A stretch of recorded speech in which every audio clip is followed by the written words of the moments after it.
Hey guys, it's Angus, and today I'm probably going to give you my biggest review of the year, the Nikon D5300.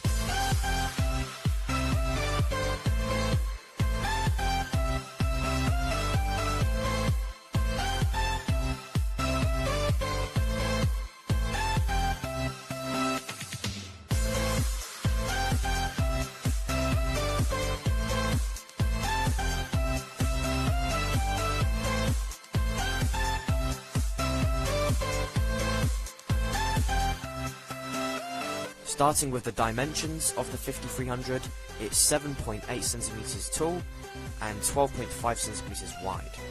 So some of you may know this already, but the 5300 is an upgrade from the 5200, with new features like Wi-Fi, GPS, and also a bigger screen.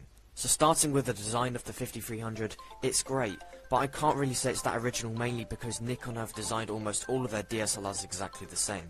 However, the 5300 is smaller, lighter and thinner than the 5200. So starting with the features of the 5300, it's got a 24.2 megapixel sensor. It also has loads of ports on the side including HDMI and 3.5 jack, making it ideal for external microphones. Of course, there's also a shoe mount on the top which will be useful for extra flashes and also lights, or in this case a Rode microphone. A great ergonomic design with a high megapixel count will make it really great for taking high resolution photos.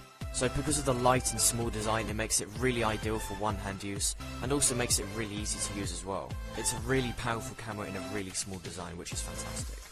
However, the only problem I think is that people with really big hands may struggle using the handle in this. However, of course for me it's absolutely fine. Probably the biggest feature for me on this camera had to be the 3.2 flip out display, and it makes it really awesome for taking photos and videos at difficult angles. So when taking large photos, they'll certainly be a big size if they take photos at 6000 by 4000 pixels. On large photos you can take photos up to 3 FPS or 5 FPS on a smaller size.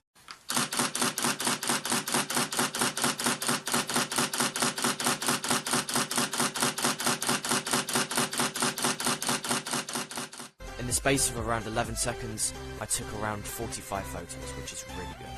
So while the screen size is great, I wish it could be just a little bit bigger, mainly because 0.2 inches bigger than the standard 3-inch size LCD screen just isn't really enough, and I feel that's sort of a bit of a con because they're only making the screen a little bit bigger while making out that it's a really big new feature.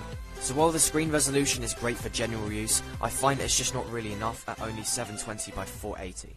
However, most people are probably going to find that the screen's definitely good enough for them. The digital LCD gives a really good representation of what you see, and also makes it really good for live view as well, so that'll be really useful for when you're taking videos or doing blogs or stuff like that. So while you can adjust the brightness, you can't adjust things like the contrast, which is a little bit disappointing. So for the first time ever in a Nikon DSLR, they've put Wi-Fi in the 5300 model, which is really great because it means you can hook it up to your smartphone via Wi-Fi, and that means that you can use your smartphone to control your camera. Setting up the Wi-Fi is fairly straightforward, which is really great because I usually find that devices with Wi-Fi aren't really meant to be suited for it, are very difficult to set up, for example Blu-ray players, but with this it's fairly simple, and I found that hooking up took about a minute. What's also quite nice is that you can change the UI on the camera interface, which makes it really simple, and also you can change the colours and change the layout as well. So one great thing about DSLRs is that they can record really high quality video, and with this one this is definitely the case. It takes absolutely fantastic video, and you can also do it at multiple frame rates. Unfortunately you can't do 120 FPS like you can on the iPhone or GoPro, but I still find it useful that you can change the manual settings for the audio. So to access the ports is pretty simple, you just take off the little flap, and there you have presented all the ports on the camera. So we have 4 main ports. One of them, of course, as I mentioned before, is the 3.5mm jack for external microphones. The second one would be AV out, which would be for connecting to your TV. The next one would be a wireless adapter, of course, if you find that you want another adapter to use Wi-Fi, and then you have mini HDMI, which you'll also be using for hooking up to a HDMI enabled monitor or TV and playing video back. I think what Nikon have done with the UI is really nice. It looks really fantastic, it's simple, but then it gives you a lot of information at the same time. What's also good is that you can use the Wi-Fi for up to 30 meters. Taking photos straight away on the 5300 is fairly straightforward, and you also don't have to be an expert to use it. So using a smartphone app with the camera is incredibly straightforward and very easy to use. I think there are a couple of things missing, and probably the biggest thing I'd want to have in this smartphone app would be the ability to record video, and I really think they should just include this in the software update. So the actual picture quality of the camera is incredible. It really does show the ability to take really high resolution photos. Also, what's great is that with the massive sensor you can take some really impressive shots in low light settings. With most smartphones this is incredibly difficult to do simply because of the size of the sensor. Probably my favourite feature on almost all DSLRs is the ability to focus, and this really means that you can take advantage of the sensor and take some really stunning photos. It also allows you to increase the sharpness and makes it great for video as well. One of the features I've usually found in most DSLRs, including the 5300, is that the auto mode can sometimes find it difficult to find the right setting, and that can result in low light, darker photos. Now for this case, I don't think the photo is too dark, but I think it could certainly be brightened.